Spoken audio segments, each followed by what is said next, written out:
We are ready to publish our project to iOS, Android, or Windows Phone using PhoneGap. It is assumed that you have a PhoneGap account created at this point. If you do not have one, please see the video on setting an account up. In that video, you will learn what most of the settings do on this particular screen. If you are publishing to Android phone, Windows Phone to test locally on your device, there's not a lot of prep work you need to do at this point unless you are publishing the finished app to the Android or to the Windows Store. In order to even test the application on your own iOS device, iPhone, iPod, or an iPad device, there is some prep work that needs to be done right now. If you have not already created an Apple developer's account, please see the video on how to set this up first. There is some waiting time if you are creating an account for your corporation, since Apple will verify that you have permission to sign documents on their behalf. If this is a personal developer's account, you should be able to jump back to this video fairly quickly. We are now going to publish for the first time to the Apple Store. The first thing you will need to do is to open your web browser and enter the URL location developer.apple.com and then hit enter. Next, click on the Member Center. Then log into your account. iTunes Connect is a suite of web-based tools for managing content sold on the iTunes Store, iBook Store, and the App Store for iPhone, iPad, Mac, and Apple Watch. As a member of the Apple Developer Program, you'll use this tool to manage apps, agreements, tax, and banking information, sales reports, and more. Remember, this is the first time publishing an application to iTunes Connect, so when I click on iTunes Connect, click on My Apps icon, then click the plus in the upper left corner and choose New App. I am blocked from going any further. A message is displayed that you have no eligible bundle IDs for iOS app. You can click the Register One Here link. This takes us to the Certificate Identifiers and Profile screen. As you can see, the screen does not really show you what you need to do first or what order. Now I know my first step is to click the Certificate Identifiers and Profile section. On this screen, we have choices for the type of application we are publishing. We will choose the selections under iOS apps, and any one of them will take us to this screen. Here we need to create certificates, identifiers, enter devices, and create provisioning files. Before I get into each section, let's take a look at the App Distribution Guide. This is the documentation you would be following if you were creating a native iOS application using all of the tools you get that come with your developer's account. It is broken down into 3 sections: Enroll, Develop, and Distribute. The first of which was done when you followed the Creating an Apple Developer's Account video. The Develop section is taken care of with Alpha Anywhere and PhoneGap. We are now at a point where we want to test an application on a physical device, or we are ready to publish to iTunes. In order to do this, you will need to sign your app according to the documentation at PhoneGap. To get there, go to docs.build.phonegap.com and select iOS signing on the left. This will bring you to a screen we are looking at now. Note in the instructions where it says to convert the iPhone developer certificate to a P12 file on the Mac OS. There are no instructions here on how to do this, and that is what I will show you how to do now. We will then be able to come back and follow the rest of the instructions on signing your application at a later time. The first thing we will create is a developer certificate. The certificate is required to install your application on a device, even for testing, and also to publish your app to the App Store. If we were developing an application using Xcode, we could use it to complete this process. Since we are not using Xcode, we will have to do this manually, so click on the Certificate Signing Request. On this screen, we will create a development certificate. Select iOS App Development, and then select App Store and Ad Hoc. iOS distribution is the final distribution to the App Store. Use ad hoc distribution for testing on a physical device. To manually generate a certificate, you need a certificate signing request, or CSR, file from your Mac computer. In the Applications folder on your Mac, open the Utilities folder and launch Keychain Access. Within the Keychain Access drop-down menu, select Keychain Access, Certificate Assistant, request a certificate from a certificate authority. Now fill in the information in the pop-up screen. User email address, common name, this can be your name or make up a name. CA email address should be empty. Then click on the Save to Disk Radio button, and then click Continue. Enter the certificate name, then click Save. Enter the password. This should be the password that you use for installing applications on your Mac device. If successful, you will see this pop-up screen that your certificate has been created on disk. Press Done and then press Continue. When the certificate signing request was created, a public and a private key pair are generated. Next, click Choose File and select the certificate we just created. Click on the Generate button. Next, download the generated certificate. To do this, click the Download button in the upper right corner and drag the file just generated to your desktop or to the folder if you have already created one. You can now click Done. The iOS distribution file is also saved online in your developer's account if you need to download it at a later time.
In this next section, we are going to register an app ID.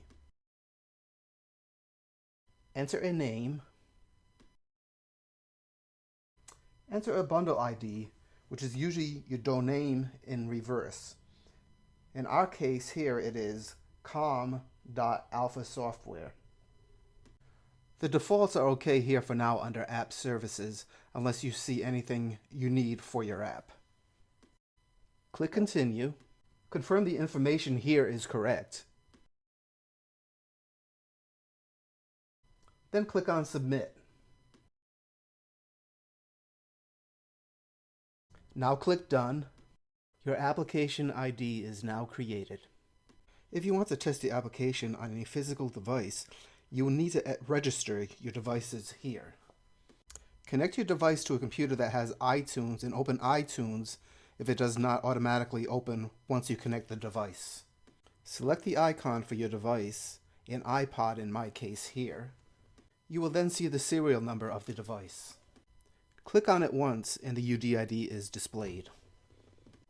Right-click on the ID to get a copy of this to your clipboard. Go back to the screen we were just on and select Manually Register Devices.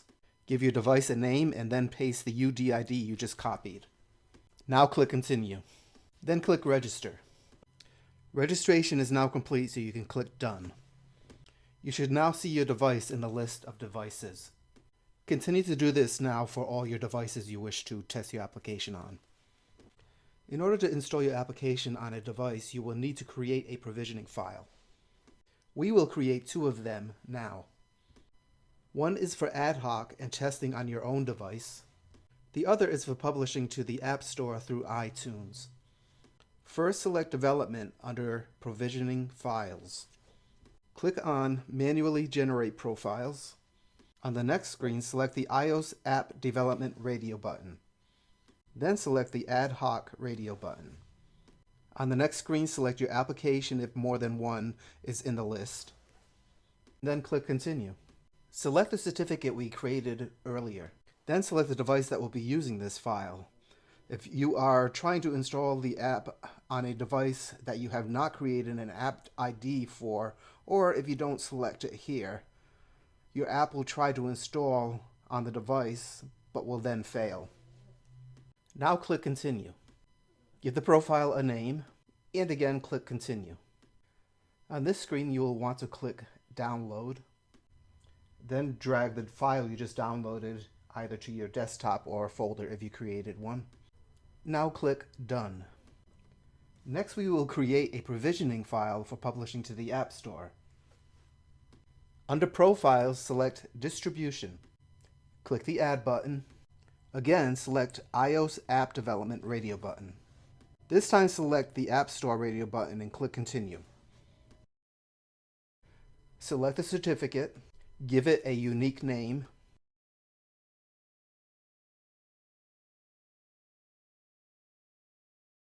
click Continue. Download the file and drag it to where the other files have been saved.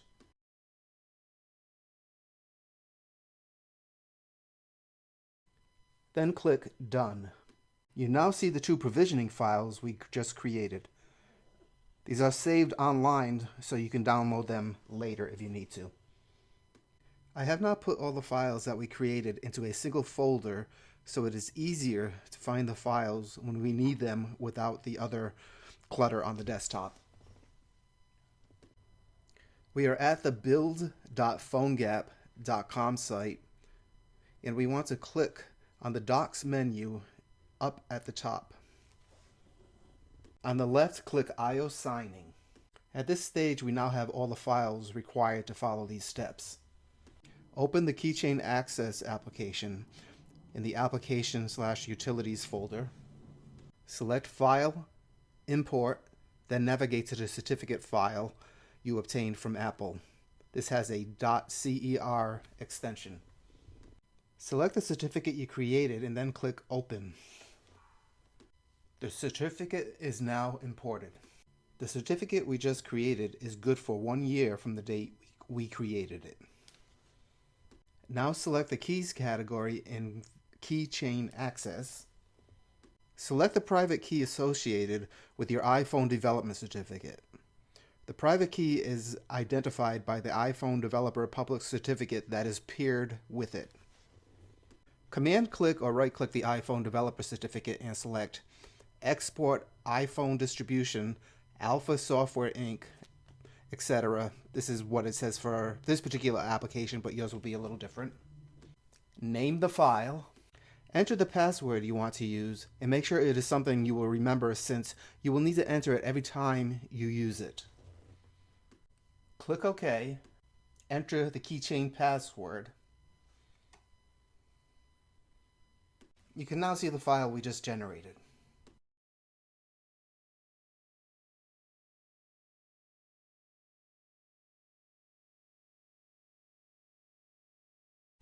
The PhoneGap documentation shows the next 3 steps to create a signing key.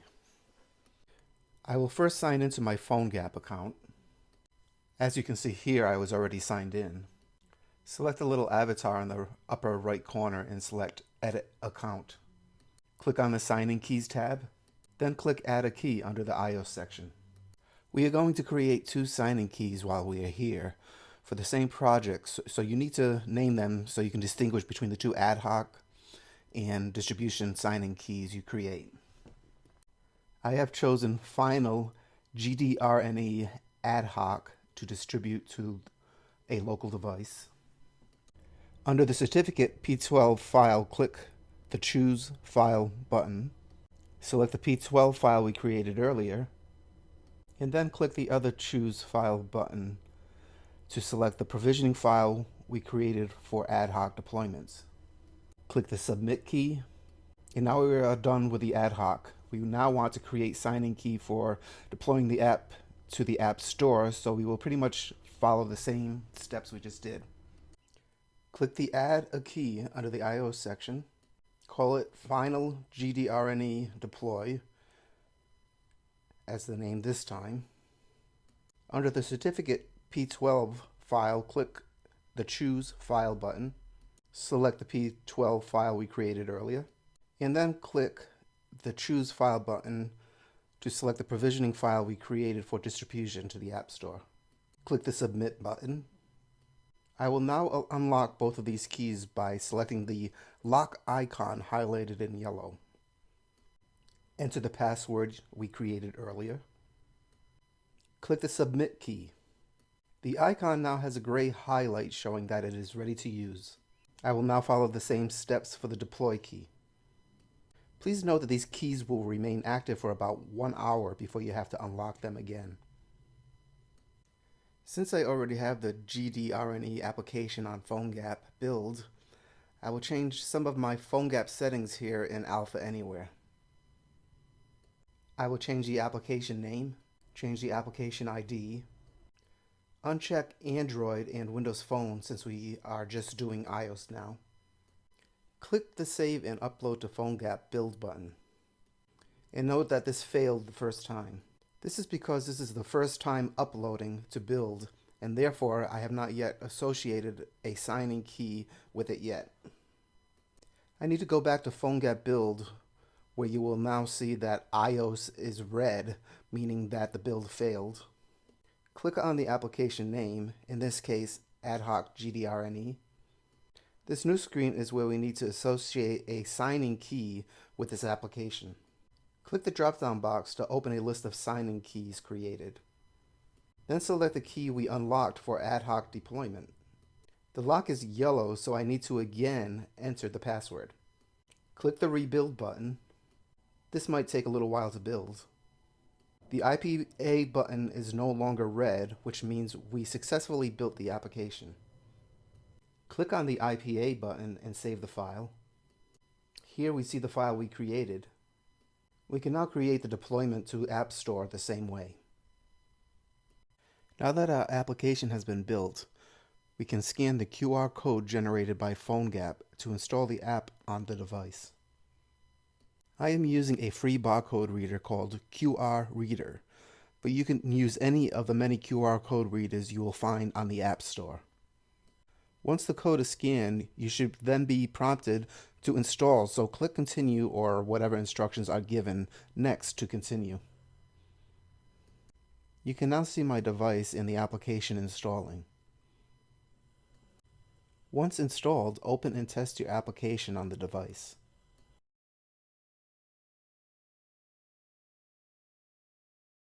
We are now going to gather images of our application by taking screenshots using the device.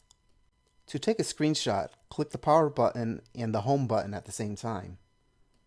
You will see the screen flicker or hear the camera clicking sound, or both. Switch screens and continue to take the screenshots you want to show in the App Store. To publish your app to the App Store, you will need at least one screenshot and up to a total of 5 screenshots. To get the screenshots we created, I am going to use the Photos application on my Mac. Click the Import tab and then select the screenshot you want. Click the Import. Now drag and drop these images into a folder for use later on in this video. I use a program called Sketch to generate the different screen sizes I showed earlier in the iOS documentation.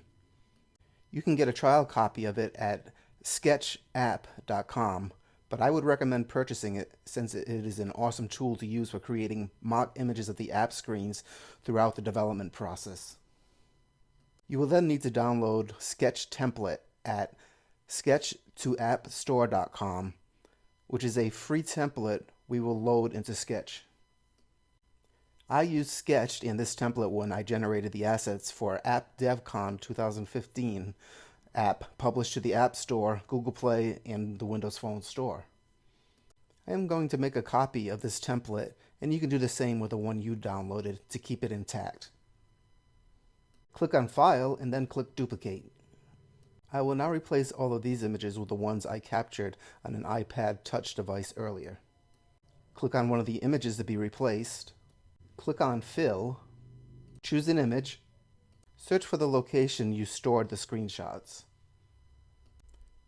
Continue doing this for the rest of the screenshots that were captured. Click the Export button.